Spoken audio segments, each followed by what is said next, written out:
I wouldn't have guessed he owned one of these.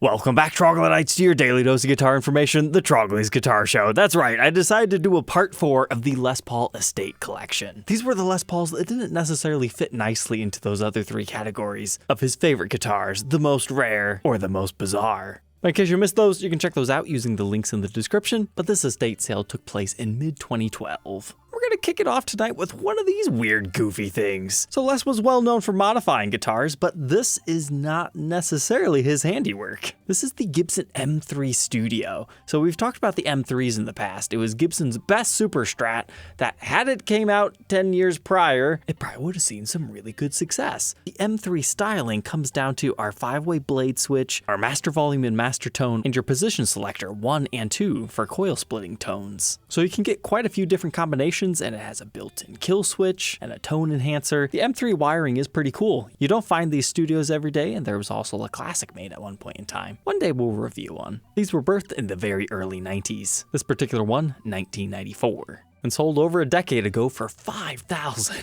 That's a lot of money. Even today, like a mint condition one wouldn't even break 25, just to put that into perspective for you. Oh, and in case you're reading the title, 1997, hey, why did I say it was in 94? 1994 was the first year Gibson changed up their serial number system again since 1977. The reason for that change is it was the 100th anniversary of Gibson, 1894 to 1994. So it's the first 2 digits rather than the first and fifth. If you try to read the second, third, and fourth as what day of the year it is, you've exceeded how many days there are in a year, even if you count a leap year of 366 days. So you always have to double check that, but then they later brought that back 2014 till early 2019. Next up, here's some more late 80s gems. So when the Henry J era first started in 1986, they started to bring back some older models like the double cut Les Paul Jr. with one big noticeable change. They got a Tune-o-matic stop bar setup instead of a wrap tail, and that's a true ABR1 bridge slapped on these things. It's not traditional, but it's pretty cool. This one went for $4,000, which is about 4 times what they would even sell for today, but to find them in this clean a shape is pretty tough. And if you're curious, yes, they also made the Les Paul Juniors like this. So if you need spot-on intonation, find yourself a late 80s, early 90s Les Paul Jr. Next in his collection, selling for $5,000, is another TV special. This time it's from the 05 Faded series. I might just say, hey Trogly, weren't you just making a big deal about one having a non-wrap tail bridge? Well, you gotta remember, this is a Nashville style. It's the ABR one that makes those 80s ones really cool. And it looks like we've got a whole bunch of signatures on here, including Les Paul, and his buddy Lou Paulo, and Buddy Guy in there. I suppose I can see why that one sold for so much. Next up, we have a 95 Classic. I thought about throwing this one in the modified episode, but as you really get into it, he didn't change too much. It just looks like he hacked a little bit out here, put a pick guard covering over top of it to give a bass, mid, and treble frequency booster. Nice, even a piezo in there. And then he just labeled these things, so maybe he was in the process of modifying it and he wasn't 100% done, but that's a 1995 Les Paul Classic. And oh, maybe I should have put in that other episode. I guess to fit all these electronics, he gave it another one of these. Handwritten anything by Les always makes him go crazy. Now we're going to go through the gauntlet of Les Paul Studios. I was surprised he hung on to so many of these. Here's a 1987 Studio in a gloss black. Next up, we have an 84 Studio, but this one is beautiful. I don't think I've seen a Studio from this year be this clean. And the white plastics really pop. And we still have the Tim Shaw PAF stickers on here. The first 2 years of the Studio utilize an alder body instead of what we're used to today. This one had to be special with these knobs. Although surprisingly no custom shop edition stamp, so I suppose possibly it was modified. But here was another cool one. And now if the M3 Studio wasn't your style, now we've got the Les Paul Studio Lite. This is basically the Les Paul version of the other Super Strat that didn't necessarily do that well for Gibson, the US1. Those utilize a chromite body, which basically means they chamber out a mahogany body and fill it with balsa wood. So it's still technically solid, but chambered out at the same time. So they did a similar thing over here on a Les Paul Studio. I still haven't had the chance to check one of these things out yet. I've heard pretty good things. But I thought this one was gorgeous, one of the Studio Premium Plus tops from 2001. It's got a nice dark finish, nice flame top. It's amazing how far the Studio has come since 1983. But whoa, that's the beauty angle right there. But next we had a 2005 Junior, back when they had confusing names for relatively basic Les Pauls. Now one of my favorite models of all time. He had a bunch of these, the Pauls. And then you might see this and think, holy cow, $15,000 for the Paul. Again, to put things into perspective, absolutely minty collector grade examples, maybe $2,500. I mean, if you really want to hold it ransom for another crazy price, maybe you could find a buyer. But even if we threw out a crazy number of $5,000 for one that has the original box and has literally never been touched, this sold for 3 times that. Unfortunately, it is not the prototype. A fun story, I have seen the prototype, the Paul, and it wasn't actually marked a prototype on the back of the headstock. It was written on the inside control cavity. Somebody did a help session on it, and unfortunately I lost contact with them. So if that was you, I'd love to know whatever became of that guitar. But there's a handwritten note that says, "The Paul is a lower price guitar without all the frill. It's the gingerbread. It's a good box. I was playing my favorite guitar in Germany, and while playing on stage, a string broke. Dave Roberts handed me the Paul, and I thought it sounded just as good as my 1949 guitar, and the whole audience, dealers, and salesmen went ape. So we then proceeded to sell 2,500 of them, and that was all around the 1978 Frankfurt Fair." So with a cool note like that, Les Paul's signature, I mean, it's not the earliest one we've ever seen, but it's definitely one of the early ones. Ooh, I really like that headstock. It's got some vertical grain, and then it's got centipede legs going off of it. I like that one. That's cool. So I would assume that is the one that he played at the fair. That one's got good wood grain, doesn't have a whole bunch of pieces to the body. That makes me smile knowing the Paul sold for the Les Paul prices. But he must have liked him. He also had a Firebrand here. It didn't sell for anywhere near as much. But this was the next evolution of the Paul, where they branded in the headstock. And it's the relict finish. Over here, there's another Firebrand, although this one is the non-relict version. So if you don't know what I'm talking about, it's those black dots that are all over it. They didn't call it relic back then. I believe they called it antiquing. It was very popular to do to walnut furniture. And then lastly, another Firebrand. That's another antiqued one. So interesting. That's a very early one. It just goes to show you how good those guitars are, if Les decided to keep that many. But then, hey, would you look at that? He's also got one of these doofy BFGs, and it sold for crazy money, $6,400.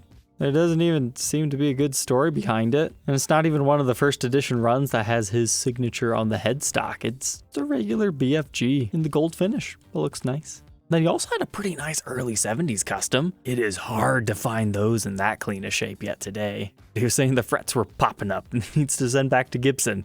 Now, whether or not that ever happened, I'm not sure. But whoa, lifting case, nice. That's not what it's supposed to have.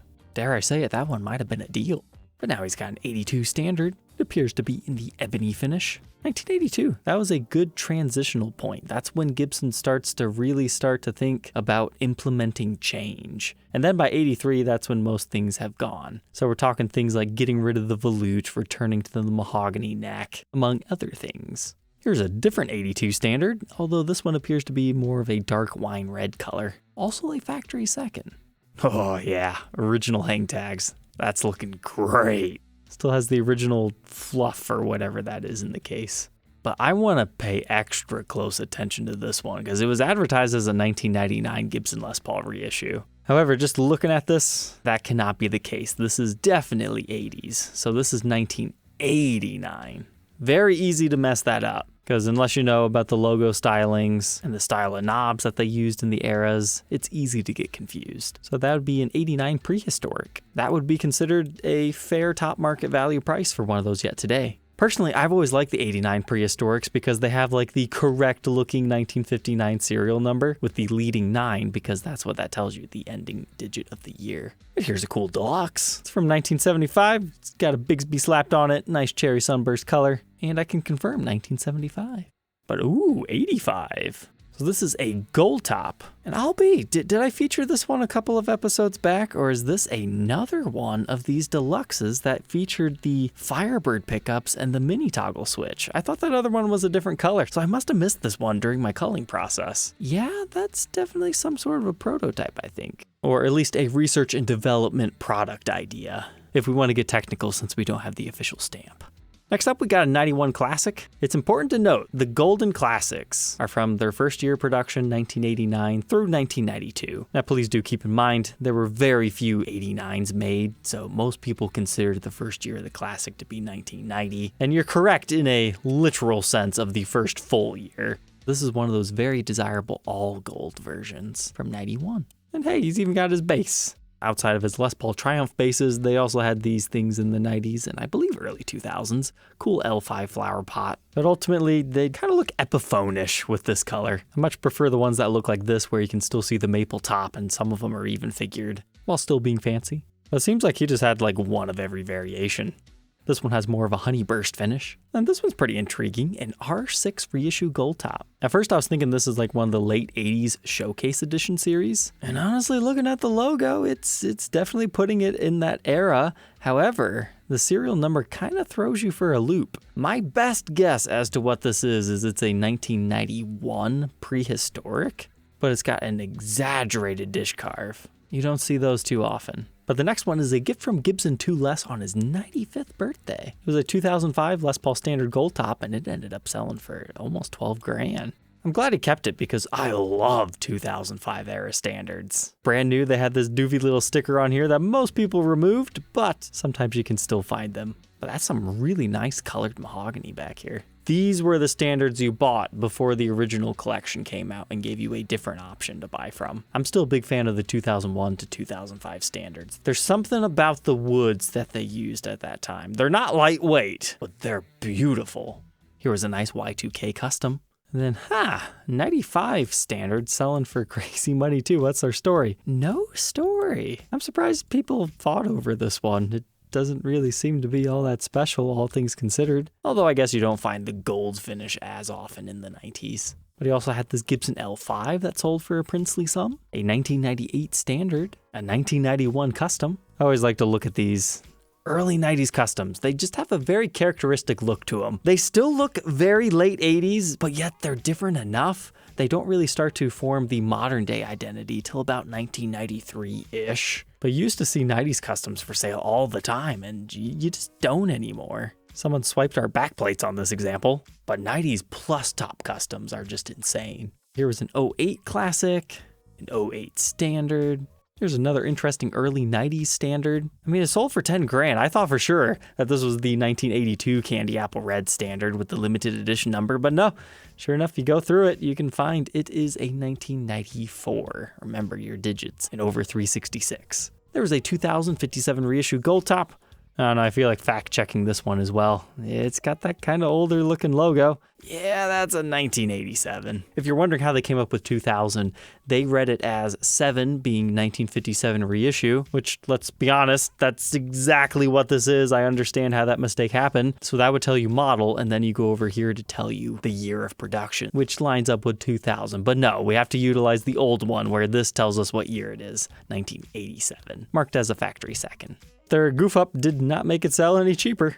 Here was an 06 gold top. Very cool to still have the sticker on the pickguard. An 08 classic. One of those rather interesting 2004 Les Pauls. I believe these were Guitar Center exclusives, something like that, small limited edition, where they get the kind of classic antique-esque headstock style, very similar to the robot guitars, where it's just single ply binding. You don't see that too often, especially not with the Crown logo and Les Paul on your truss rod cover. But ooh, this one has special pickup covers. Les Paul, I would assume that says Lifetime Achievement Award. These also utilized kind of strange tuners. And they came in this kind of red Santa Fe Sunrise, and then there was also a blue one, which I'm a big fan of. That one sold for almost $11,000. Randy Rhoads style custom from 88.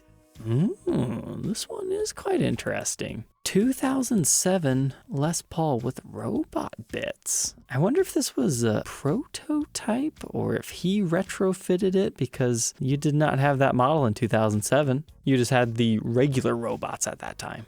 Here's one of the classic antiques. They noted that the bound headstock was unusual for this model. Nah, that's how classic antiques are. But again, we're looking at this in the perspective of 12 years.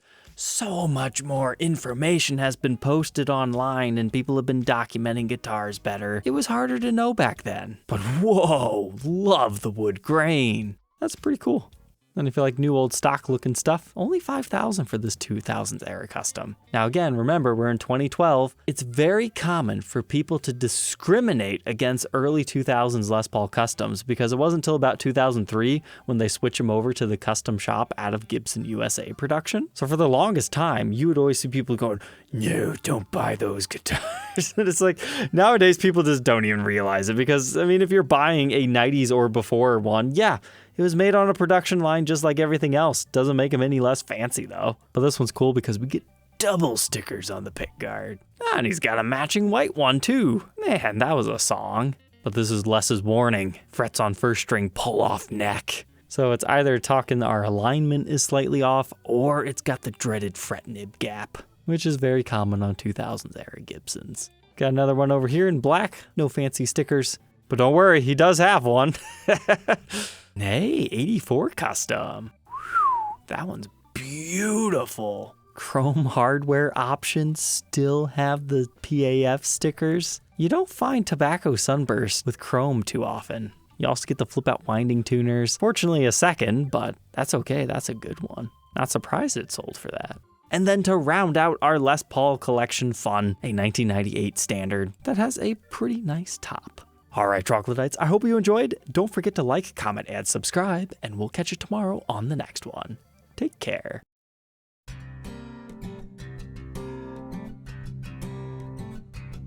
If you enjoyed tonight's episode, consider subscribing. I post videos like this every day. And you might even enjoy this next one.